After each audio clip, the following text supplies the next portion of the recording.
One, two, three. One, two, three. Možná budu atakovaný.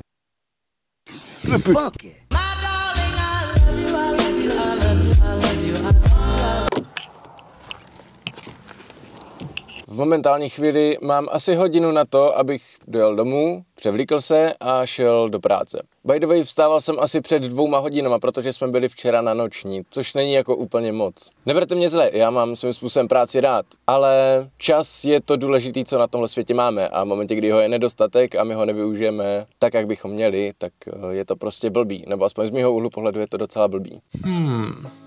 Ale jak ten čas využít? Já osobně absolutně netuším. Ale když mám možnost, tak se bavím. Navíc mám štěstí, že jsem ten typ člověka, který se zabaví absolutně vším. Dostanu pásku, udělám z ní letadlo. Dostanu hovno, tak je to vlastně furt hovno. To je jedna z mála věcí, se kterou bych si možná hrát teda nedokázal. Zrovna včera v práci jsem měl chvilku čas a místo toho, abych prokrastinoval a prolustroval celý Facebook, Instagram, YouTube a bůh ví co všechno ještě dalšího, tak jsem si z random věcí vyrobil kuši. Neptejte se mě proč, absolutně netuším proč zrovna tohle, ale asi jsem měl náladu na to vytvořit něco kreativního.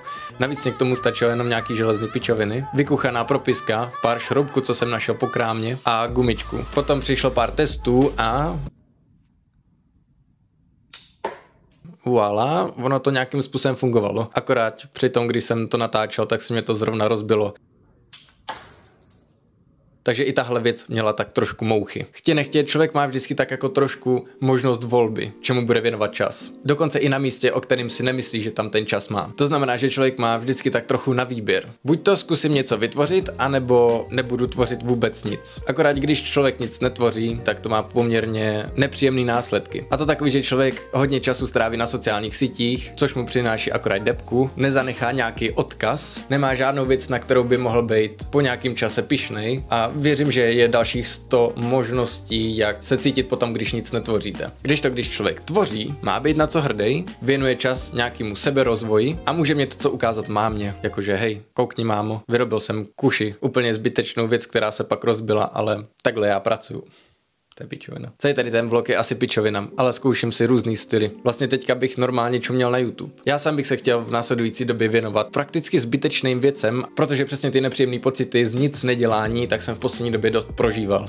A už mě to nebaví. Snad to dává tak trochu smysl. Možná to teďka ode mě bude znít klišé, ale chci, abyste si z tohohle videa odnesli jednoduchou pointu. A to, že já osobně si myslím, že to nejlepší, co člověk může se svým časem dělat, je tvořit a učit se novým věcem, protože reálně nic jiného na tomhle světě nemá smysl. Ne, fakt, nedělám si prdel. A nebo cestovat. Ono je strašně moc jako dalších věcí, kterým člověk může věnovat čas, ale tohle je takový nejméně náročnější a člověk to zvládne i doma. Třeba vytvořil jsem si i tenhle úžasný mikrofon. Poměrně jednoduchá věc. Prostě je to jenom obyčejná vidlička. A na ní mikrofon bezdrátový. Takže učte se nové věci, rozšiřujte své obzory, poznávejte nové lidi a když už jste v práci, která vás nebaví a máte tam nějaký hluchý místo, tak si třeba malujte nebo mluvte se svými spolupracovníky. Sledujte mě na Instagramu, občas tam dávám divný hovna a tvořím tam.